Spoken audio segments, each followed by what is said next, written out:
One thing I wanted to note is how special life is because we're made of a few things. A bag of you know what.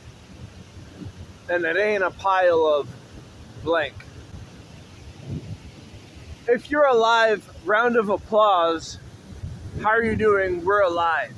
Okay, so this is live. Classics. If something takes a bite out of you, like a mosquito, and God forbid that there's mosquitoes being made that are robots, robotic ones, or GMO mosquitoes. Bill Gates, right up yours. How's that sound, guy? Ruining the animal kingdom. But a mosquito leaves off of your body, taking a bit of your blood.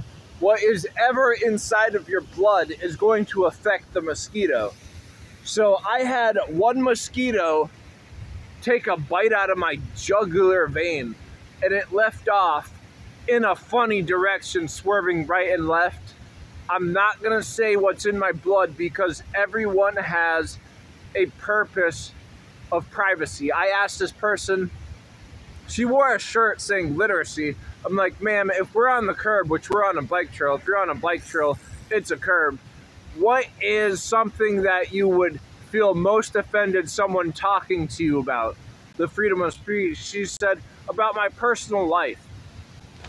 Now I understand personal lives are not meant to get broadcasted over the internet, and when you're vlogging, it's a fine line between these things. So I take that with a grain of salt. But when a mosquito has 1/100th, if not tens of thousands, the weight of your own body weight, and it's leaving off with your blood and it's affected in a particular way, that's a dynamic relation between you and this mosquito that it is encapsulating with its body language. As disgusting as it sounds, it's oddly similar to the tonality of a pitchfork that rings when someone sees characteristics of the mother and father portrayed in their offspring. Just laying it out there. And for the important reason of this, what's inside of your cells, your blood cells, is a characteristic of an undeniability. The force of life. One thing that Bill Gates can't put his finger on, even with making GMO mosquitoes. So I've been trying to put my finger on what corporatization means. It's another word in privatization, because one can be an independent person, entrepreneur with a bunch of power. They both have circumferences of what power might mean. Walt Disney, he died. Would he like what is currently occurring in Disney is heavily politicized. Disney has acquired the Brothers Grimm. The Brothers Grimm is worldwide for knowing things that have occurred inside storytelling. Storytelling with the Brothers Grimm has 8 movies who have made at least over $100 million with their storylines that they have written. A little side note. The guy who made Marvel Comics, I forget his name, but he was in a few movies on camera before he died. Disney acquired Marvel movies. So, I have a picture of a book of this British man who brought to surface what gremlins saving airplanes are. Snakes on a plane comes to mind when you're talking about what is on a plane and getting action taken with. Walt Disney tried making this movie, and it actually has been known to surface, aside from the Gremlins movies that were huge in pop culture. With whatever this might mean, is huge because aerodynamics is a feature. You've got subterranean, which is underground, and it also inquires oceanic. Subterranean inquires going under sea level, which could mean that you're under the ocean and oceanic features. A huge movie was The Ocean Aquatic with Owen Wilson and Bill Maher. I was told there's two people who suck. Bill Maher, John Candy, because they both got fat and out of touch, and in Hollywood saw them as rags that were dirty.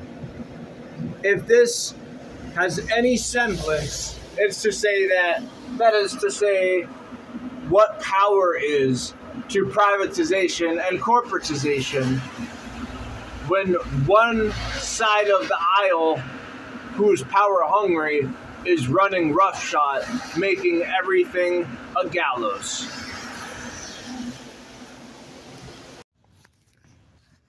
I want to speak right to Gen Z and everyone younger than Gen Z. This is kids.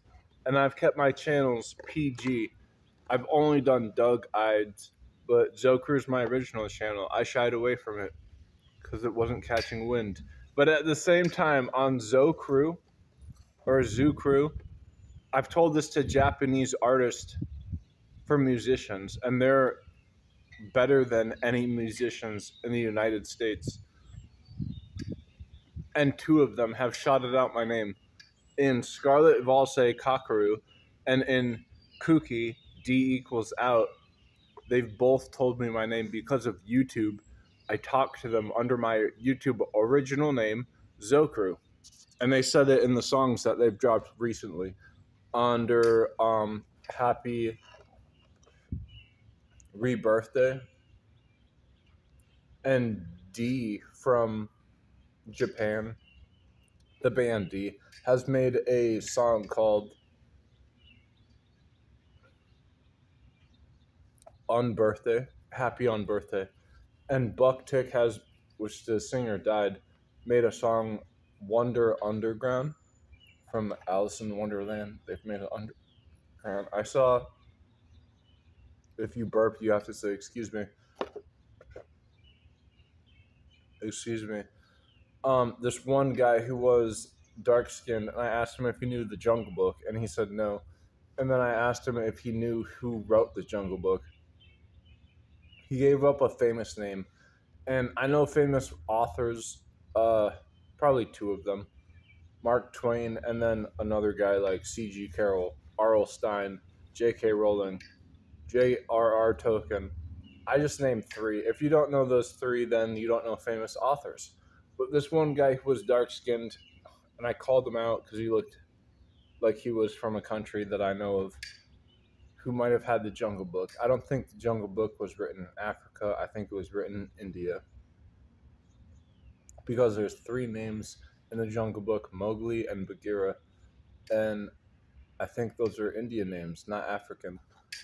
In any case, I'm not being racist, and I had a conversation this morning where I've never had cross paths with one, but one guy said he has, and I think he was trolling me, so I'm not believing him, or the fact that it is.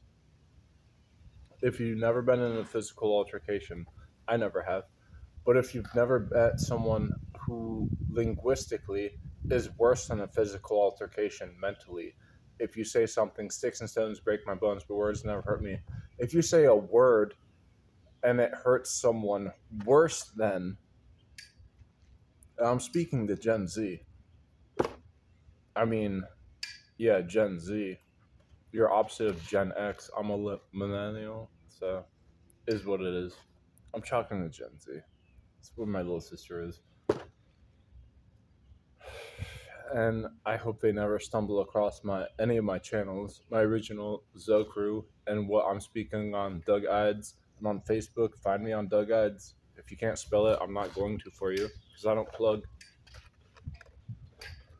But not for nothing, the Jungle Book, this dark-skinned kid, he said that it was written by this one kid, or this one guy, and it reminds me of D.L. Hughley. It sounds like it, but it's not. D.L. Hughley is a comedian artist, but I recognize the guy that he said wrote the Jungle Book, and I can't remember his name, but I'm like, oh, facts. So he doesn't know the Jungle Book.